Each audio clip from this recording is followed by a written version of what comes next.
તો આ તરફ રાજકોટથી સમાચાર, જ્યાં રાજકોટમાં ગરમી વધતા પાણીની માંગમાં પણ વધારો નોંધાયો છે।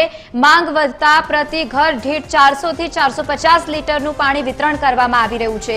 આજી, ન્યારી અને ભાદર ડેમમાં પાણીનો જથ્થો જૂન મહિના સુધીનો છે। શિયાળામાં પાણીની દૈનિક જરૂરિયાત મુજબ 380 વિતરણ કરવામાં આવ્યું હતું। ઉનાળામાં પાણીની માંગણીના વધારાના પગલે દૈનિક 400 MCFTનો જથ્થો વિતરણ થઈ રહ્યો છે।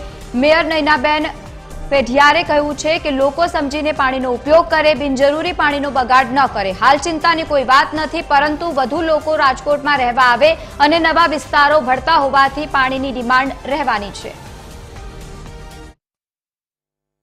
સ્વાભાવિક રીતે ઉનાળાના તાપમાનની અંદર પીવાના પાણીની અછત થતી હોય છે, ત્યારે રાજકોટ મહાનગરપાલિકા ઘર દીઠ 400 થી 450 લીટર પાણી પહોંચાડતી હોય છે।